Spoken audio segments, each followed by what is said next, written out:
오늘 우리가 사는 입장은 하나님께서 교회의 집사라고 하는 직분을 처음으로 세우는 그런 장면으로 시작됩니다. 그리고 그 7명의 집사 중에 가장 모델이 되는 한 명의 집사를 소개하면서 오늘 6장과 7장은 한 사람으로 그 이야기를 가르치는 그 한 사람의 이름은 스데반입니다. 이 스데반은 오늘 살아가는 모든 성도들의 아름다운 신앙의 모델이라고 오늘 성경은 우리에게 제시하고 있는 것이죠. 여러분 혹시 스데반이라는 이름의 뜻이 무엇인지 아십니까? 스데반? 혹시 들어보신 적 있으신가요? 스데반이라는 이름의 뜻은요, 멸류관입니다. 여러분 오늘 주보를 한번 참고해 보시면요, 오늘 제가 주보에 특별히 루벤스 작품인 스데반의 순교라는 작품을 제가 이렇게 페이지에 담아놨습니다. 스데반이 순교를 보는 장면에 머리에 무엇이 보이죠? 멸류관이 보입니다. 루벤스는 정확히 스데반의 이름을 알고 있었고 그 이름을 의도해서 그 머리에 멸류관이 띄어지는 그 장면으로 순교의 모습을 묘사하고 있는 것이죠. 여러분 이 멸류관은요, 어떤 모습을 생각하면 참 좋냐면, 우리가 이번에 7월 말이 되면 파리에 올림픽이 있습니다. 올림픽에 우승한 사람들에게는 월계관이라고 해서 그 월계관을 씌워줍니다. 그 월계관과 비슷한 이미지가 바로 이 멸류관의 이미지입니다. 이 멸류관은요, 이 스데반이라는 이름이 사용되어질 때에도, 그때에도 고대의 운동 경기가 있었습니다. 올림픽도 있었습니다. 그때 특별히 달리기와 레슬링 등의 우승자에게, 승리자에게 씌워졌던 것이 바로 멸류관입니다. 멸류관의 기본적인 의미는 그 사람은 승리자라는 것입니다. 그 사람은 영광을 이뤘다는 것입니다. 그리고 오늘 말씀의 스데반은요, 그의 이름처럼 멸류관처럼 빛나는 인생을 살아갔습니다. 우리가 잘 아는 것처럼 스데반은요, 기독교 역사 중에 최초의 순교자입니다. 그리고 그가 순교를 받을 때요, 순교를 당할 때요, 하늘문이 열리고 하늘의 영광을 보게 되는데, 그가 순교를 당하는 장면에서 하나님 편에 앉아 계신 예수님께서 벌떡 일어나 그 스데반을 주목하시는 장면을 보게 됩니다. 그만큼 스데반의 죽음은, 그의 삶은 예수님의 마음을 감동시키는, 그의 삶을 이제 마무리하는 그 시점에 그를 반기기 위해서 예수님이 그 자리에 벌떡 일어나서 그 순교자의 얼굴 앞에서 그렇게 기쁨을 표시하는, 그것이 바로 스데반의 삶이었습니다. 그래서 루벤스는 스데반의 순교의 장면에 성경에는 그 내용이 없지만 바로 순교의 그 순간에 멸류관이 씌워지고 있다, 그렇게 참 아름답게 묘사하고 있는 것이죠. 여러분, 우리는 오늘 이 스데반의 모습을 통해서 영원히 빛나는 멸류관처럼 어떻게 살 수 있을지 그 말씀을 함께 나누고 싶습니다.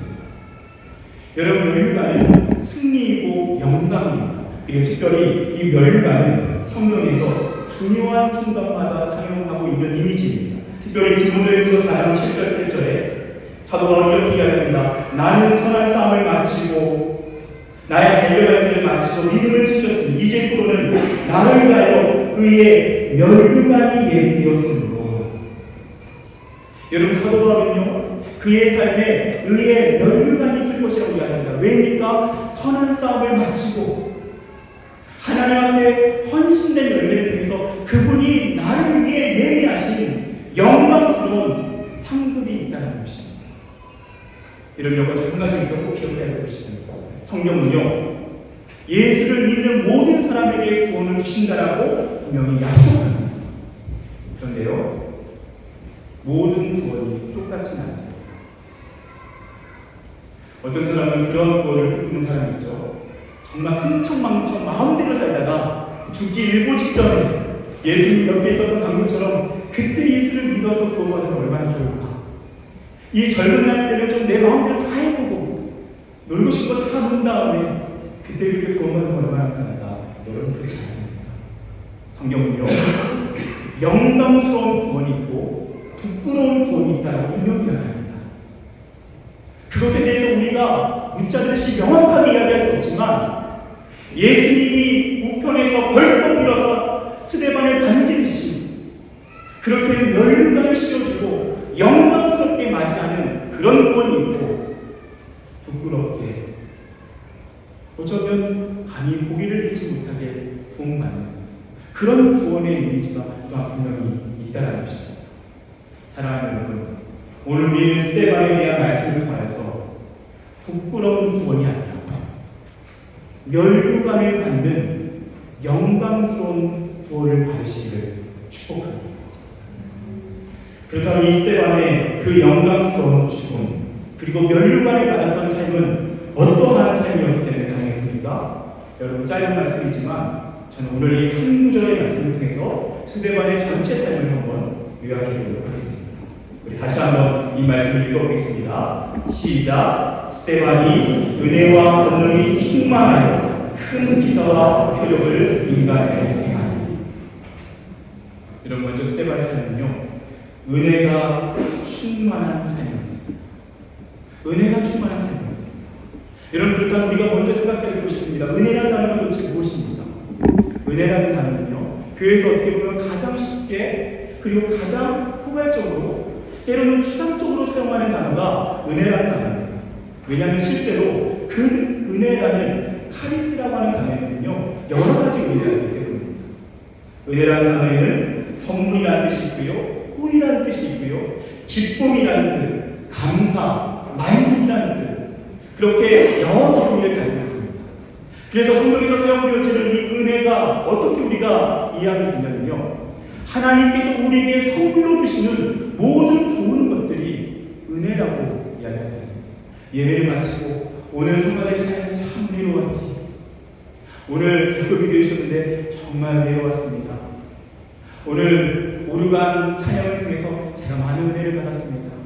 이런 은혜라는 단어가 그렇기 때문에 우리가 널리 사용될 수 있습니다. 그것이 바람직합니다.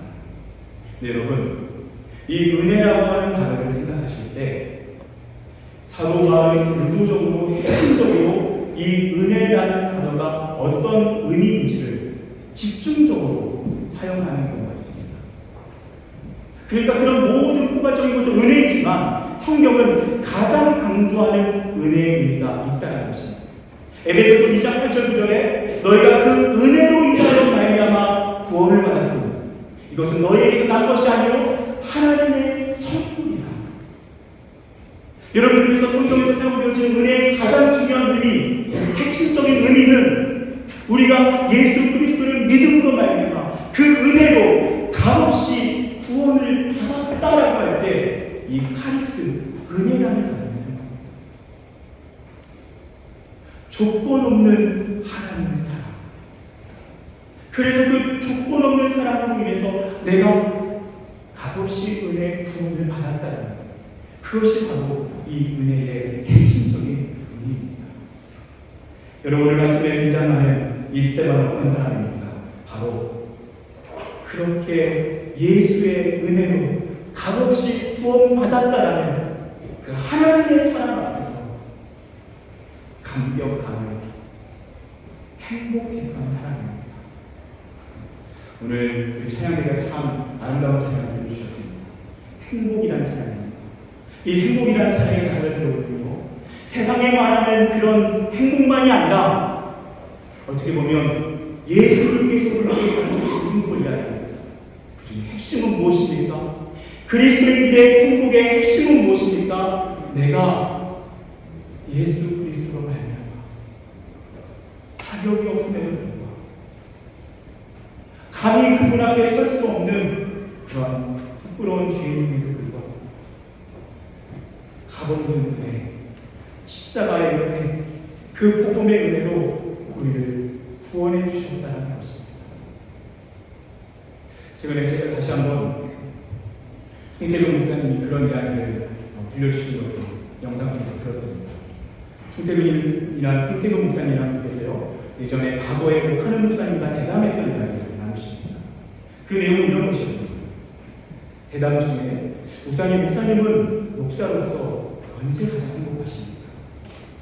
그러면요, 오카나 목사님은 한국교회를 대표하는 목사님이셨고, 그리고 어떻게 보면 그냥 인간적으로 세상 사람이 말할 때도 가장 성공한 목회자이지 않습니까? 그러면 아마 당연히 나를 통해서 하나님 이러한 많은 사람들을 구원하게 하시고, 이렇게 우리 사랑의 교회를 정말 이렇게 놀랍게 축복하신 게 너무 감사합니다. 당연히 그렇게 말할 줄 알았거든요. 근데 오카나 목사님 하신 이야기가 뭐냐면요, 저는 나 같은 죄인 속을 하셔서 오늘도 감히 나 같은 죄인을 그리스도의 복음을 전하는 삶을 하시고, 그것이 나에게 가장 큰 행복의 이유입니다. 나중에 수 목사님 따로 물어봤다고 합니다. 근데 만약에 목사님, 그러면 열매나 이런 것들은 감사하지 않습니까? 일단 이렇게 말씀하시랍니다. 그것도 감사하죠. 근데 물어보겠습니다. 그러면 인생에 열매가 없으면 그럼 행복하지 못한 겁니까? 인생에 내 마음대로 풀리지 않고 내가 원하는 대로 성공하지 못하고 내가 원하는 성과를 이루지 못하면 그럼 그리스도인도 불행한 것입니까? 내가 믿는 예수는 그런 것이 아닙니다. 우리에게 주어진 복음은 그 카리스 은혜는 그런 것이 아닙니다. 하나님 주신 은혜는 그 모든 것을 넘어서서 예수님 한 분으로 만족합니다. 나는 예수님 한 분만으로 충분합니다. 그것이 그리스도인의 고백이고 그것이 그리스도인의 선택입니다. 제가 이번 주에 이 큐티 말씀을, 이 본문 말씀을 대하면서요, 참 많이 울었습니다. 하나님께서 저에게 이 말씀을 묵상하던 중에 물으셨습니다. 비서가, 너가 나로 인해 만족할 수는 없겠니? 너는 내가 너에게 허락한 그 카리스, 값없이 준 그 은혜의 선물만으로 만족할 수 없겠니? 하나님이 제 안에 어느 순간 자라나 있는 예수 외에 다른 것을 끊임없이 욕망하는 것을 하나님이 발견하시고 저에게 물으신 거죠.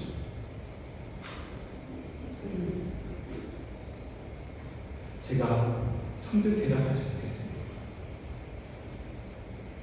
사랑하는 여러분, 오늘 스테반이 영광스러운 멸관 같은 삶을 살 수 있었던 것은 그 안에 그 은혜가 충만하기 때문에, 삶이 내 마음대로 풀리지 않을 때에 나는 그 예수를 증거했지만 어느 순간 순도를 맞이하는 순간에도 그가 멸관처럼 빛날 수 있었던 거예요. 조건과 상황과 전혀 상관없이 변함없는 은혜, 예수의 십자가 부활의 복음의 은혜, 나 같은 죄를 살리신 그 값없이 주어진 은혜, 그 은혜가 충만하기 때문입니다. 오늘 예배를 통하여 저와 여러분의 삶 가운데 그 가장 소중한 은혜의 감격이 살아나길 축복합니다. 또한 스테반은 어떤 사람이었습니까? 그는 권능으로 충만한 사람이었습니다. 여러분, 오늘 말씀에서 이 권능이라는 단어는 어떤 단어입니까? 권능이라는 단어는 디나미스라는 단어입니다. 이 디나미스라는 단어에서 어떠한 나중에 영어가 생기냐면요, 다이너마이트라는 단어가 나옵니다. 예수님께서는요, 그분을 믿고 따르는 인생 가운데 권능을 주십니다. 그 권능은 어떤 권능입니까? 다이너마이트처럼 하나님의 놀라운 능력을 나타내는 그러한 권능입니다. 그래서 디나미스라는 단어는요, 힘이라는 단어인데요, 능력, 권능이라는 단어입니다. 하나님 우리에게 많은 은사를 주셔서 넉넉하게 우리의 삶을 감당하게 하신다는 것입니다. 근데 문제는 이것입니다. 왜 모든 우리 그리스도인의 삶에 그 디나미스가 보이지 않느냐는 것입니다. 그 이유는요, 예수님께서 디나미스를 왜 우리에게 주시는지 그 이유를 알게 되면 다시 알 수 있습니다. 사도행전 1장 8절에 오직 성령이 너에게 임하시면 너희가 권능을 받고 예루살렘과 온 유대와 사마리아와 땅끝까지 이르러 내 증인이 되리라. 주님께서는 성령이 임하시면 권능을 받는다고 말씀하셨습니다. 권능을 주신 이유가 무엇이라고요? 예수님의 증인 되기 위해서라는 것입니다. 오늘 말씀의 스테반은 예수님의 증인으로 살아갑니다. 예수님의 영광을 위해 살아갑니다. 그는 집사였습니다. 집사로서 교회에서 구제 사역에 전념하는 사람이었습니다. 그리고 교회가 아닌 삶의 현장에서는 그의 일상을 통해서 예수 그리스도를 증거하는 삶을 살아갔다는 것입니다. 여러분, 예수님은 언제 우리에게 권능을 주십니까? 권능에 합당한 삶을 살아갈 때 그 권능을 부어주시는 줄이 있습니다. 그래서 오늘 스테반은요, 그 권능을 통해서 그의 삶을 다해 예수님의 증인으로 살아갑니다. 그러자 그의 삶에 어떤 일이 있습니까? 큰 기사와 표적이 나타났다고 합니다. 큰 기사는 놀라운 일을 말하고요, 기적을 의미합니다. 표적도 기적을 의미합니다. 여러분, 이 표적이라는 단어가 굉장히 중요한 의미를 갖고 있습니다. 단순한 기적이 아닙니다. 표적이라는 단어를 영어로 번역하면 사인입니다. 왜냐, 이 단어의 의미는 어떤 징표, 표징을 의미하고 있기 때문입니다. 그러니까 예수 그리스도를 증거하는 자의 기적이 일어납니다. 그 기적은 기적을 일으키는 사람이 드러나는 현장이 아니라 그 기적의 진정한 근원 되시는 예수 그리스도가 남는 기적이기 때문입니다. 그래서 스테반이 기적을 일으키고 하나님의 권능을 나타낼 때 그 자리에는요, 스테반의 이름이 남지 않았습니다. 그 자리에는 예수 그리스도의 사인이 남아 있었습니다. 이 위대한 권능의 근원은 누구이신가? 그분은 스테반이 아니라 예수 그리스도시라는 것입니다. 그리고 예수 그리스도가 증거되었습니다. 여러분, 우리의 삶에 하나님은 권능을 주기 원하십니다. 그리고 우리를 찾으십니다. 근데 어떤 사람을 찾으십니까? 그리스도인, 그리스도를 위해 살아가는 사람, 그리스도 한 분만을 예배하는 사람, 그리고 나에게 주어진 여러 상황 가운데 하나님의 허락하신 은사를 통해 그 권능을 통해 나를 드러내는 것이 아니라 그리스도의 뜻을 이루기 원하는 사람, 하나님의 나라를 이루기 원하는 사람, 그 사람에게 하나님의 권능을 주신 줄 믿습니다. 그리고 그 삶의 자리에 예수 그리스도라고 하는 그 영원한 구원의 이름이 흔적으로 남게 된 것입니다. 서울 양아지 선교사교제에 가면 많은 로비가 있습니다. 정말 이름도 빛도 없이 그 당시 조선이라고 하는 세상에서 가장 가난한 나라 중에 한 나라인 그 나라에 자신의 인생의 모든 것을 걸고 온 선교사님들의 로비가 그곳에 모여 있습니다. 그 중에 한 로비명이 아주 유명한 로비가 있죠. 이렇게 적했습니다. 나에게 1000개의 생명이 주어진다 해도 그 모두를 조선을 위해 바치겠습니다. 너무 놀랍지 않습니까? 1000개의 생명이 주어진다 해도 조선을 위해. 이 선교사님 이름은 루비 켈리 선교사님이십니다. 1984년 1월 미국 텍사스에서 출생해서 24살에 조선의 선교사로 헌신하게 되었습니다. 개성에서 교사로 지냈고요, 가난한 아이들을 돌보는 그러한 사역을 최선을 다해 간다. 그런데 온 지 불과 8개월 만에 바로사를 하게 됩니다. 그 바로사를 하기 전에 그가 부모님께 남긴 편지를 여러분과 함께 좀 읽어드리도록 하겠습니다. 사랑하는 아버지 어머니, 이곳 조선 땅에 오기 전 집들에 심었던 꽃들이 활짝 피어났다는 소식을 들었을 때 하루 종일 집 생각만 했습니다. 욕심쟁이 수지가 그 씨앗을 받아 동네 사람들에게 나눠주었다니 너무나 대접했었군요. 아마 내년 봄이 되면 온통 우리 몸에는 내가 심은 그런 꽃으로 덮여있겠군요. 아버지 어머니, 이곳 조선 땅은 참으로 아름다운 곳입니다. 모두들 하나님을 닮은 사람들 같습니다. 선한 마음과 복음에 대한 열정을 보아 아마 몇십 년이 지나면 이곳은 예수님의 사랑이 넘치는 곳이 될 것 같습니다. 저는 복음을 듣기 위해 20km를 맨발로 걸어오는 어린아이들을 보았을 때 그들 안에 있는 하나님의 사랑 때문에 오히려 위로를 받습니다. 그러나 한편에서는 탄압이 점점 심해지고 있습니다. 그저께는 예수님을 영접한 지 일주일도 안 되는 서너 명이 끌려가 순교했고 토마스 선교사와 제임스 선교사도 순교했습니다. 선교 공부에서도 철수하라는 지시가 있었지만 대부분의 선교사들은 그들이 전도한 조선인들과 아직도 숨어서 예배를 드리고 있습니다. 그들은 모두 순교를 할 작정인가 봅니다. 오늘 밤은 유난히도 고향으로 돌아가고 싶습니다. 외국인을 죽이고 기독교를 증오한다는 소문 때문에 부두에서 저를 끝까지 말리셨던 어머니의 얼굴이 자꾸 제 눈앞에 어립니다. 아버지, 어머니, 어쩌면 이 편지가 마지막일 수도 있습니다. 제가 이곳에 오기 전 뒷뜰에 심었던 하나의 씨앗으로 이제 내년이면 온 동네가 꽃으로 가득하겠지요. 그리고 또 다른 씨앗을 만들어내겠지요. 저는 이곳에서 작은 씨앗이 되기로 결심했습니다. 제가 씨앗이 되어 이 땅에 뭉치게 되었을 때 아마 하나님의 시간이 되면 조선 땅에는 많은 꽃들이 피고 그들도 여러 나라에서 씨앗이 될 것입니다. 저는 이 땅에 저의 심장을 꽂겠습니다. 바로 이것은 조선을 향한 저의 열정이 아니라 조선을 향한 하나님의 사랑이라는 것을 알게 되었습니다. 어머니, 아버지, 사랑합니다.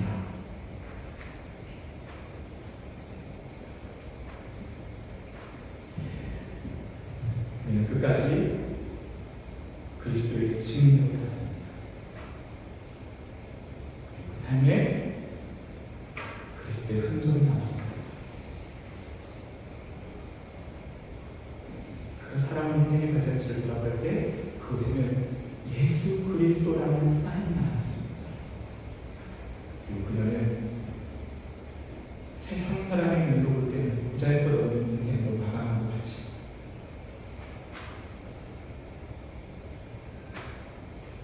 그는 예수의 증인으로 살고 스테반처럼 영원히 빛나는 면류관이 되어 영원한 나라에서 영원히 살고 있습니다.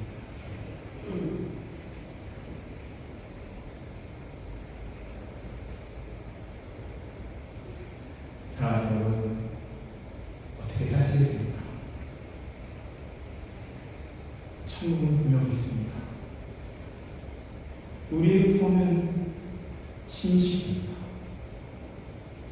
부끄러운 구원으로 이 세상을 살아가시겠습니까? 아니면 한 번뿐인 인생 영원히 빛나는 면류관으로 살아가시겠습니까?